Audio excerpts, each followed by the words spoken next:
Well, hi, good morning. Thank you so much for joining me. It's October 11th today. Rainy, gray day here, cold, really like fall. Feels like fall. Talking about fall, hey, look who's in my shop again. So if you've been watching my videos for the last little while, you will have seen this radio just not much more than a week ago or so.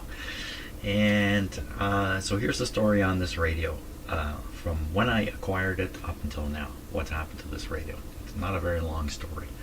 I got this radio from some people who got it from a house which was purchased, and in the house was a bunch of radios, including this one.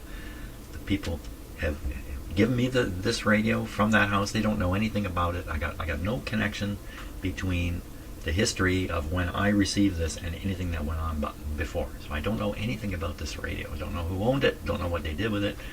Don't really know where it lived its professional life, if you like. I would guess, though, up at the distant early warning line, but I really don't know where this thing has been. When I received it, first time I went over it, checked it out, it seemed to be in pretty good shape. I did some resistance checks and whatnot, and decided powering it up would be a good move. So I powered it up here in my shop, and after, I don't know how long, 10 minutes or so, smoke started coming up right out of this area here, which I didn't even notice, frankly. So since then, so I repaired that fault. It turned out to be a capacitor inside this can here. It was challenging to do it, but I got it done. I may have the story slightly backwards. That doesn't matter. I then put the radio back into service. I have a radio listening room where I have my radios that I listen to, and I put it there and started operating it. It ran for about 3 hours before another capacitor failed. Not too surprising. And brought it back in the shop, repaired that fault, put it back into my listening spot, turned it on that evening, and it was working good. And I'm listening to it, and then it's time to go to bed, so I go to bed, but you know what, I didn't turn it off. I left it on all night, for crying out loud. How stupid can you get? Came downstairs in the morning to the fresh aroma of roasted resistor. Right away I thought, oh my god, did I leave that radio on? I run around to my radio room, and there it is. Lights on, but nobody's home anymore. It's gone dead again.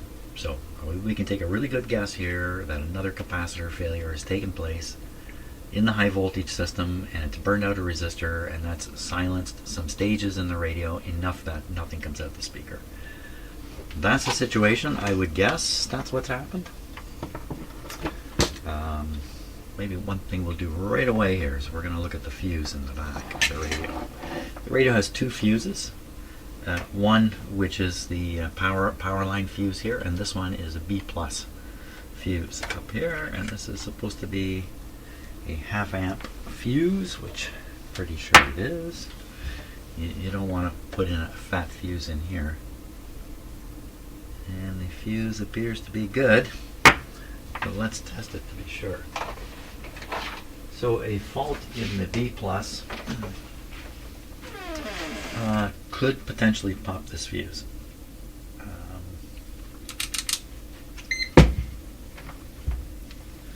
But in this radio, I have another one of these. I have two of these. My other one suffered quite a few capacitor failures before I went through and changed all the capacitors. And every time it was the same thing. Capacitor shorted, resistor burned. So there you see the fuse is just fine. So whatever happened, it didn't pop this fuse.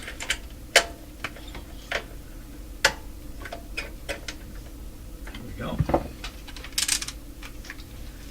And if the fuse pops, then you're not going to burn a resistor as much. It's when fuses don't pop or power stays on that things really get roasted. So, okay, the solution here is not too like the troubleshooting method is not difficult. The radio comes with radio manuals, of which I now realize there are a lot of manuals, and I was lucky enough to be given one of the good ones. When I got not this radio, but my other radio I got when I was 20 years old or so. It's something like 1977. Oh, you can calculate from there. This thing is full of, the manual's full of documents like this. Tube socket and voltages, and this one here that I'm going to be using. Tube socket resistances. Yes. Now, there's a switch on the front, a send and receive switch, which if you open it up, open the switch, and put the radio into send mode, in other words, this thing stops working, that interrupts the B plus to a portion of the radio. I think the front end, I'm not exactly sure, front end up here. And that switch is broken in this radio, and it's broken open. So I have shorted the switch out with a piece of wire, so the switch is always on. So if I hadn't done that, we could open that switch, and we already have done some troubleshooting, but can't do it in this this radio until I cut that wire, if I'm going to. So we need to make these measurements here. What I'm hoping is the fault is again underneath the chassis. Now, let's talk about that just for a minute before I start on to this. It's a third fault. First one in minutes. Second one, 3 or 4 hours of operation.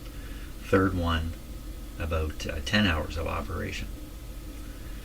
That's 3 capacitors. Well, they're not here in my shop. I have them somewhere else. But these capacitors, as I've been told and have now studied up on, are ceramic style capacitors of a construction that's a little bit unusual. And I dug deep into my memory, and now I remember taking one of these capacitors apart, and I don't know where it came from now. Another big old radio, or my other Hammarlund radio like this, I can't remember. I remember taking it apart and discovering what was inside and not knowing what the heck is all this stuff. So these capacitors have a very different construction from usual capacitors. Here's a usual. That's a usual capacitor. In there's probably some metallized film or foils have been rolled up with insulation, and that forms the capacitor. A tubular shaped thing, tubular because it's been rolled up. The ceramic capacitors in here also look like they're tubular capacitors. They're tubular, but they're not rolled up at all. Inside them is another tube. Here, I'll use this as a model. So inside is a tube, a non-conductive. This is a spring. It's a non-conductive tube. They somehow spray inside it, or pack inside it, or put inside it a ceramic powdered material, and they also put it on the outside, and then they cook this up at a high temperature, and it does something called sintering. They don't really melt the stuff onto it. It sort of semi-melts, so it still has its particles, but the particles are now fused where they were in contact. So you have these little tiny particles from the ceramic powder that's in there, and the contact points will fuse under this sintering process. Then that's what you get. So when you attach one lead to the inside somehow, and one lead to the outside somehow, so maybe I don't fully understand the construction, but that's basically the capacitor inside and outside of a tube. And then this is packed inside a capacitor cover, or whatever you want to call it. And in the end, it looks like a regular tubular capacitor. This is a paper one. It doesn't look like this. I'll get them. They look a little more like that, but not quite like that either. I'll have to get them. So these are unusual capacitors. I took 2 out as samples. So I've done 5 capacitors in here, and 3 failure. Well, I've done 5 so far, soon to do 6, I think, because of the failed one. Two failed, and 3 failed? I can't remember. Oh no, 1 taken out on purpose because of its position in the circuit and the danger if you let one of them fail. So I've taken 3 out that are that I have not shorted. And those 3 test like new.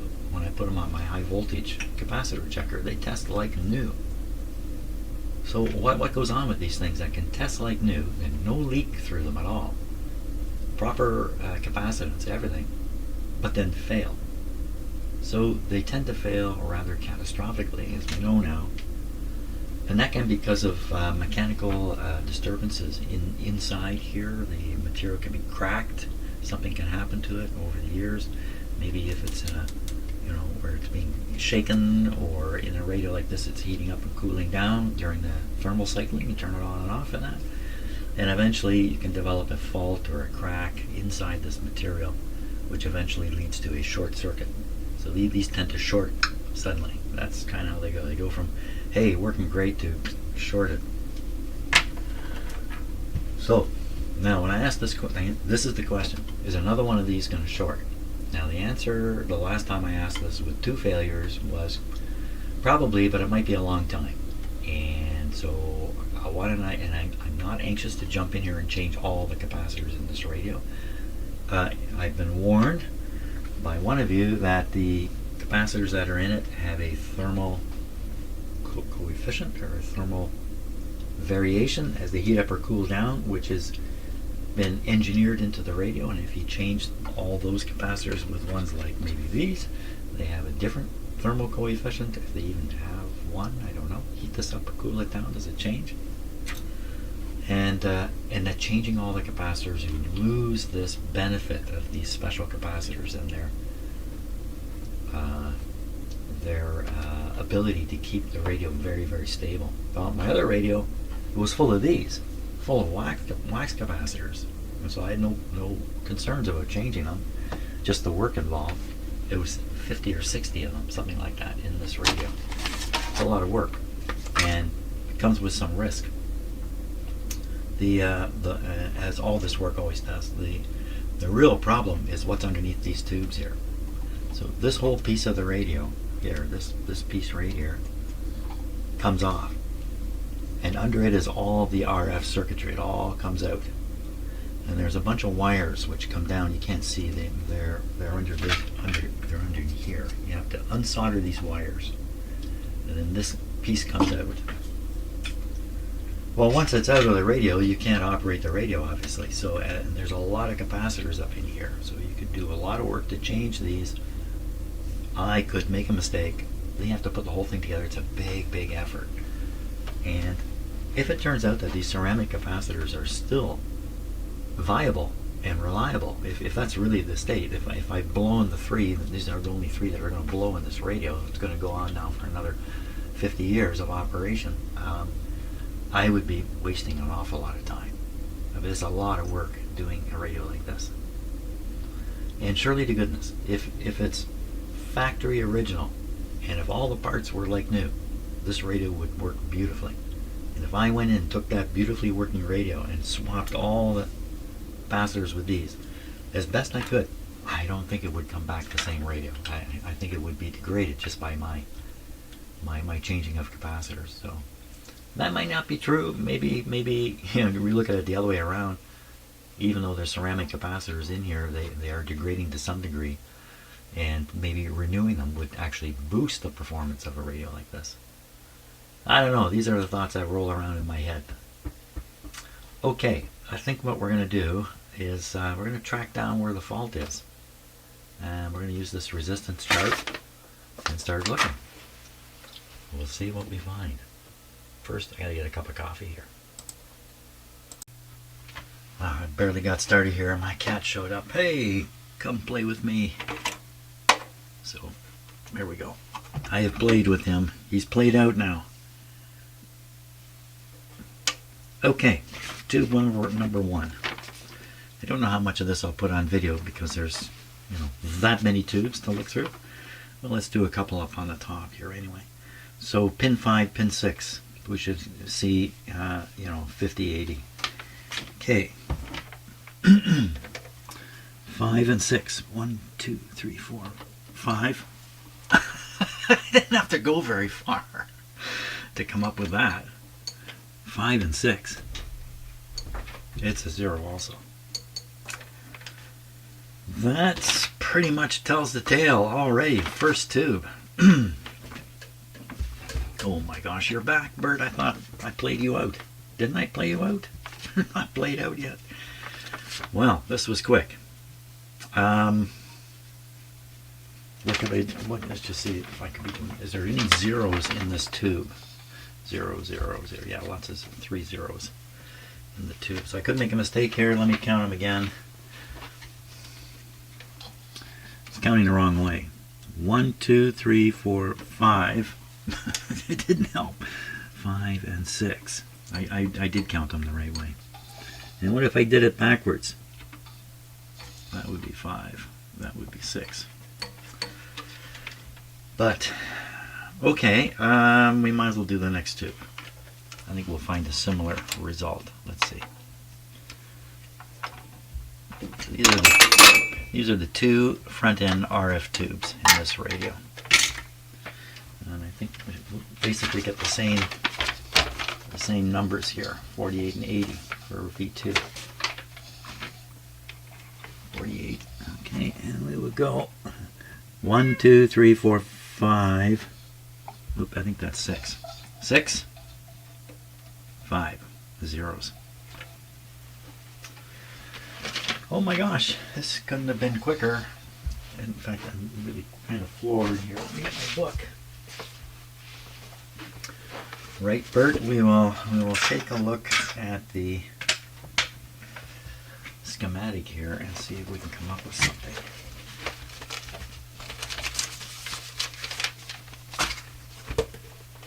What are you doing there? See ya, buddy. He is really looking for something to do, boy. Okay, so we did this right up in the RF. Here's the first one. I found 5 and 6 showed a 0. 5 and 6. We'll just follow 6. Follow 5 rather. 5 is the plate. 5 is the plate. Can't get past that capacitor unless that's shorted. Come down here, come down here. So you can have this one shorted, but it's on the other side of this 510 ohm resistor. Now I got a 0 on here on the, I think it was the 60K scale. That's pretty sure if there was 500 ohms there, I would have seen it. So here's one that if this one failed, this would put a 0 on pin 6, but wouldn't put a 0 on pin 5.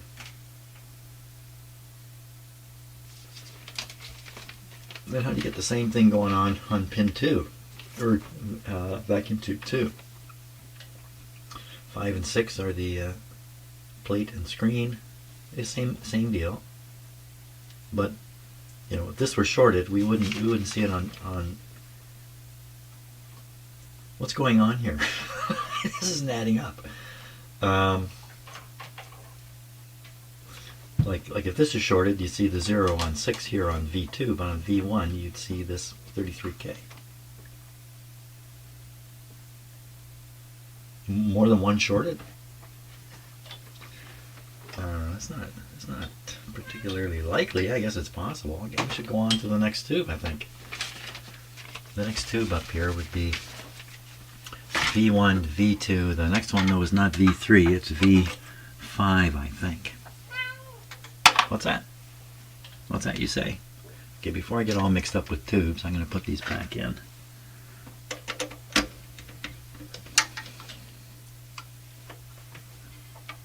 These first two tubes are the same. They're 6 BA6s, so you can't really mix them up. But the next tube is not. What happened here?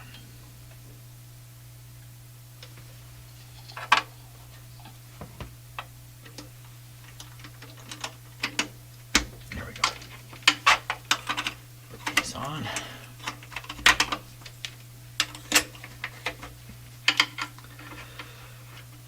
Pull out this tube here. This is a 6BE6, yep. And the numbers are, Bert, what'd you do with the sheet?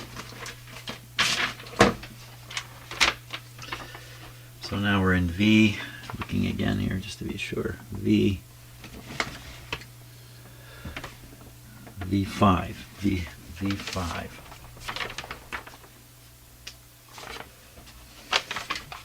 Make sure I read the number right here. V5, 6B, E6. So V5 are down here, the same high readings. Never mind all the pencil work and all that kind of stuff that's on this sheet. This is a lot of this is from another radio, results from another radio. So we should again see around 50K on 5 and 6 of V5. 50K on 5 and 6. 1, 2, 3, 4, 5. And 6.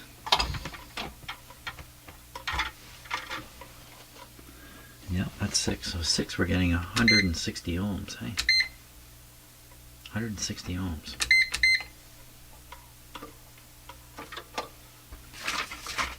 So V5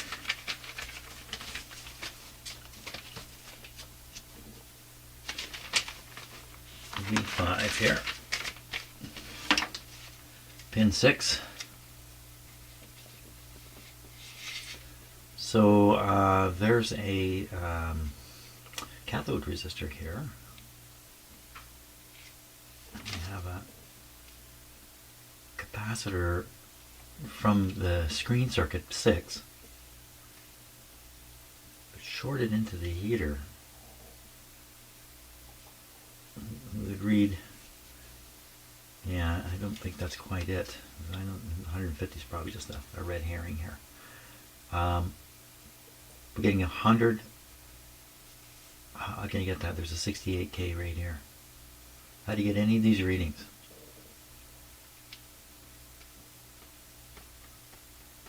If this thing is shorted into the heater circuit, that results in a pretty weird situation then.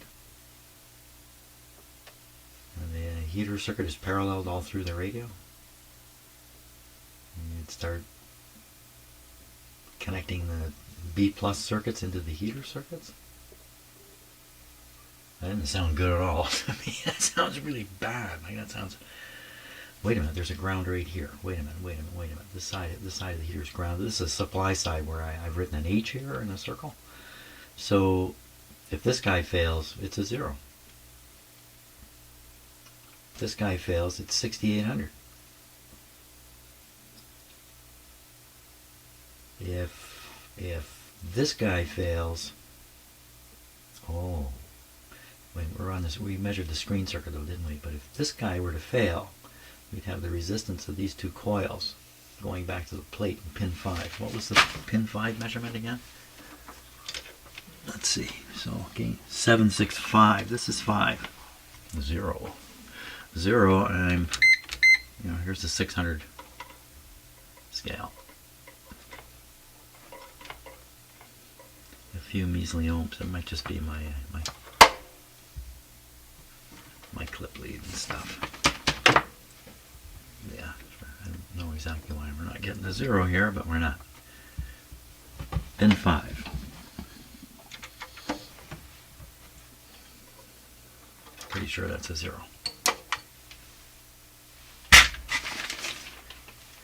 Pin 5 gives you a 0.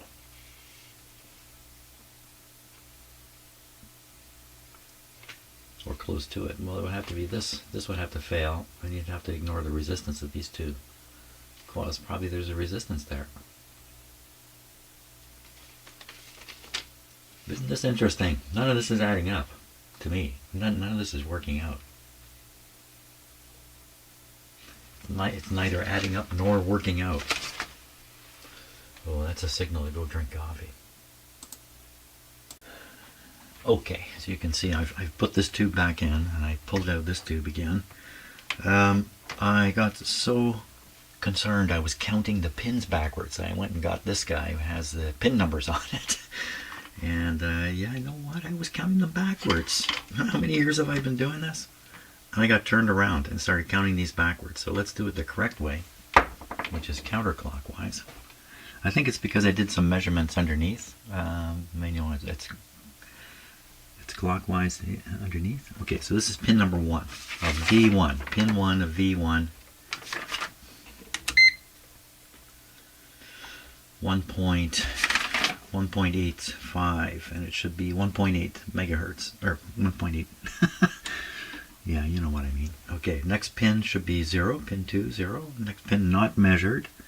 Pin 4 should be a 0. We get a 0. Pin 5. Pin 5. This is supposed to be 48K, say 50K. I'm on the 6 meg scale here. I mean, really. It's showing a open circuit. Have I counted this right?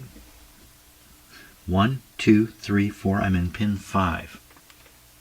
Pin 5 is open circuited. Pin 5 is open circuited. Pin 6. Pin 6 is not. Oh, this is much better. Where is it going here? Ooh. Coming down around 70 or something like that. So pin 6 on V1 is supposed to be around 80. Yeah, there it is, coming down to 80. So pin 5. Okay, let's go back to pin 5. She's just open. It would sound like a resistor burned open. Pin 5. Now, what's going on with this one?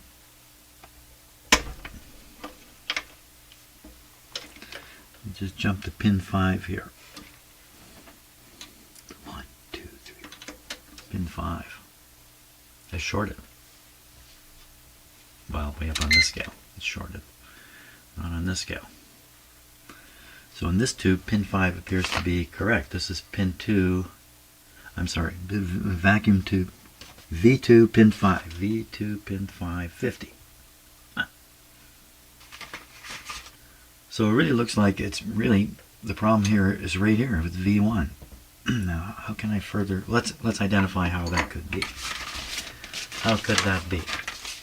This is much better now that I'm actually reading the pins correctly. I was really going crazy there for a while. Okay, so pin 5, how do you get a 0 there? How do you get a 0 on pin 5?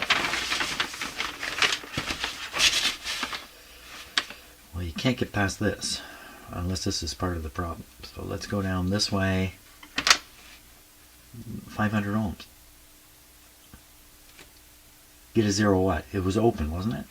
That's burned open because this guy shorted. He burned open, that guy shorted, this guy hopefully survived.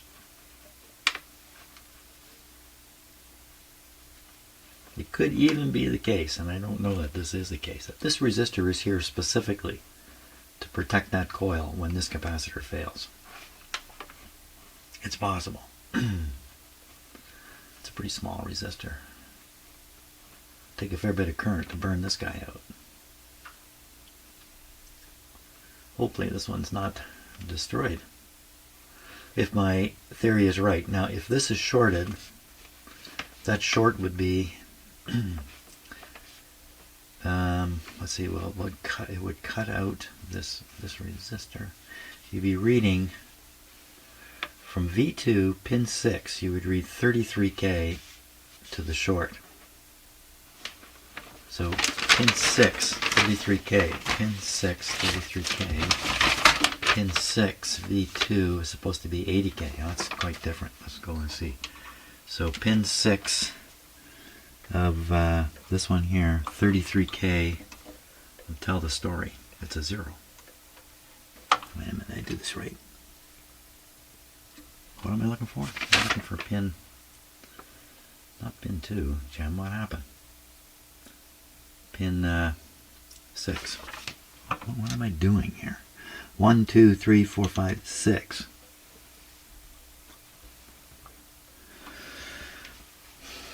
It's just a little dark down there. Yeah, that's pin 6. Pin 6. It's open. Pin 6 is open on this tube. 6, 5.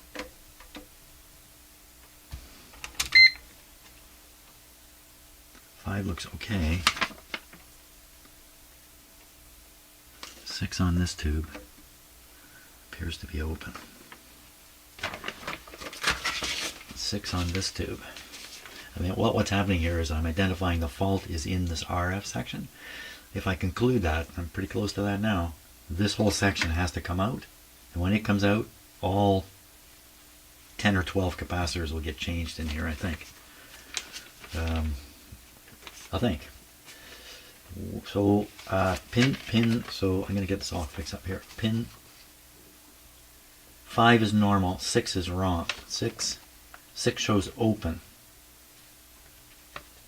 So what does 33 went? Is this the guy that, why would that would be this guy burns out this resistor.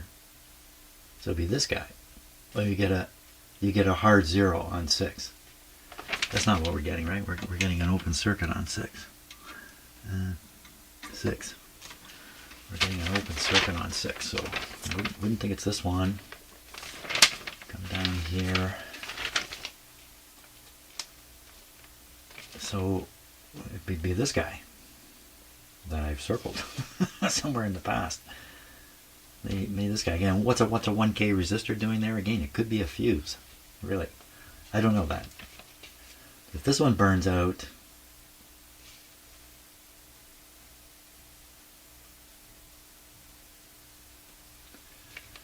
so all this stuff is up under the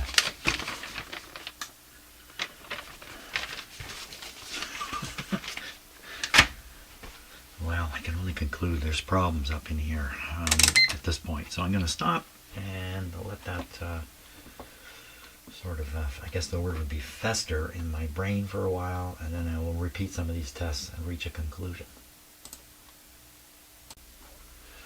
Okay, let's just repeat a few of these and just make sure.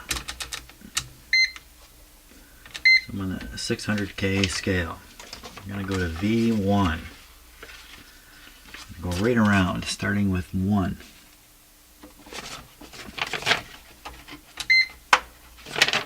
1 should be 1.8, and it's coming out to 1.8.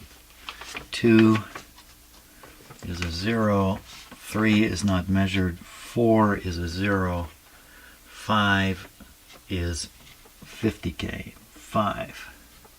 50. Oh, overload. 5 is open. I gotta write this down now because I'm gonna go away and study the schematic and all that kind of stuff. Give me a piece of paper. We're going. Oh yes, you can see frustration very high today for some reason. You know why? I got up really late. I got up later than I've gotten up in years. I got up about 9 o'clock today, and I think that's throwing me way off. Okay, so doing this now. V1, pin 5, pin 6 are the 2 pins we're interested in. V1, pin 1, 2, 3, 4, 5 is infinity. 6, I believe, was normal. 6 is 50.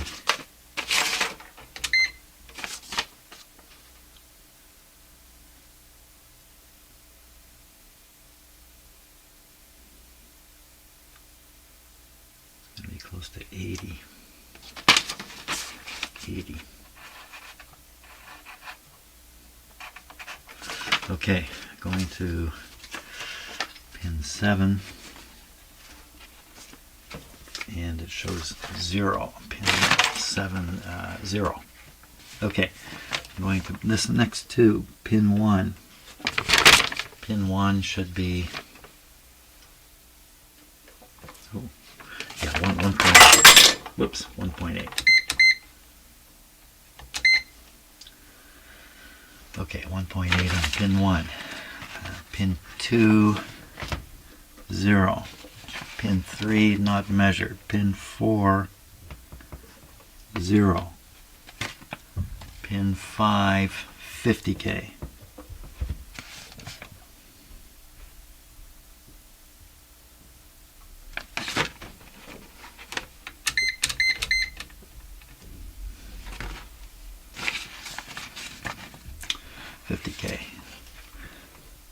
Okay, pin 6. Pin 6. Pin 6 appears to be open circuited. So pin 6 on V2. Pin 6 is infinity. And pin 5 was okay. It was 50K or something. That's really about it right there. These are very different circuits here. Then these two are very similar circuits. So what's happening in one can be seen in the other. Okay, so I'm going to stop here today because it's already getting close to noon. And I'm going to continue. I'll continue studying this and trying to resolve these two measurements I've got and identify the exact component. It's most certainly in here, and most certainly I'm going to have to pull this out, and then I'm going to face the decision: do I do all the capacitors when they're out? I can hear some of you yelling yes. Or do I just do the one that failed? I don't know. Okay. Well, that's it for today. Have a great day. I'm going to try myself too. See ya.